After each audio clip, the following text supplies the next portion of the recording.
एक रात जब ज्यादातर लोग सो रहे थे, तब सीमा के उस पार कुछ ऐसा होने वाला था जिसकी खबर दुनिया को अगली सुबह लगनी थी। इसे नाम दिया गया ऑपरेशन सिंदूर। लेकिन किसी भी सैन्य ऑपरेशन की तरह यह कहानी उस रात से शुरू नहीं होती। ये कहानी शुरू होती है उन घटनाओं से, उन हमलों से, उस तनाव से जो कई सालों से धीरे धीरे बढ़ रहा था।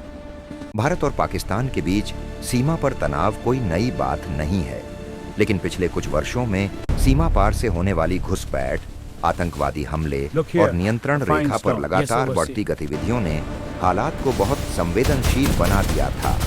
हर हमले के बाद देश के अंदर गुस्सा बढ़ता था, जवाबी कार्रवाई की मांग उठती थी और धीरे धीरे ये सिर्फ सीमा की समस्या नहीं बल्कि राष्ट्रीय सुरक्षा और रणनीतिक प्रतिष्ठा का सवाल बन जाता है। कहा जाता है कि ऑपरेशन सिंदूर जैसी कार्रवाई कभी अचानक नहीं होती।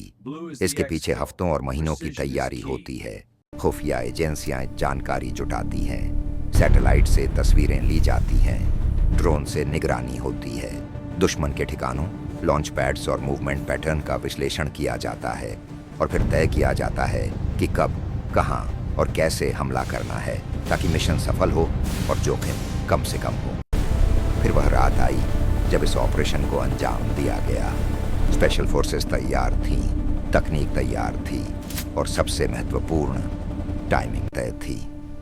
आधुनिक युद्ध में टाइमिंग ही सब कुछ होती है, क्योंकि हमला केवल ताकत से नहीं बल्कि सरप्राइज से जीता जाता है।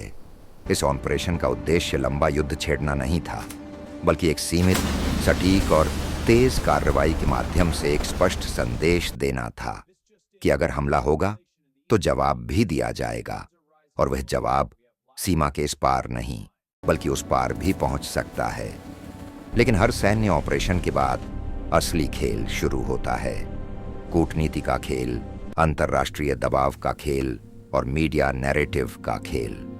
जैसे ही ऑपरेशन की खबर बाहर आती है, दोनों देशों की तरफ से बयान आने लगते हैं। दुनिया के बड़े देश शांति की अपील करने लगते हैं। सीमा पर सेना हाई अलर्ट पर आ जाती है और कुछ दिनों तक पूरी दुनिया की नजरें उसी क्षेत्र पर टिक जाती हैं, क्योंकि यह केवल दो देशों का तनाव नहीं होता, यह दो परमाणु ताकतों के बीच तनाव होता है।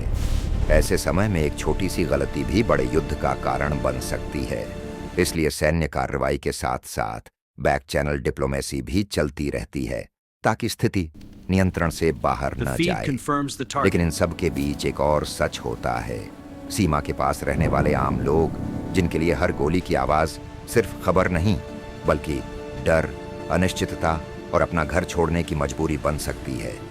इतिहास बताता है कि ऐसे ऑपरेशन कुछ घंटों में खत्म हो जाते हैं, लेकिन उनका असर सालों तक रहता है। सैन्य नीति बदलती है, कूटनीतिक रिश्ते बदलते हैं और दोनों देशों के बीच भरोसे की दूरी और बढ़ जाती है। इसलिए ऑपरेशन सिंदूर को केवल एक सैन्य कार्रवाई के रूप में समझना अधूरा होगा। ये एक रणनीतिक संदेश था, एक राजनीतिक निर्णय था और आधुनिक युद्ध के उस नए रूप का उदाहरण था जिसमें लड़ाई केवल बंदूक से नहीं बल्कि जानकारी, तकनीक, टाइमिंग और मनोवैज्ञानिक दबाव से भी लड़ी जाती है।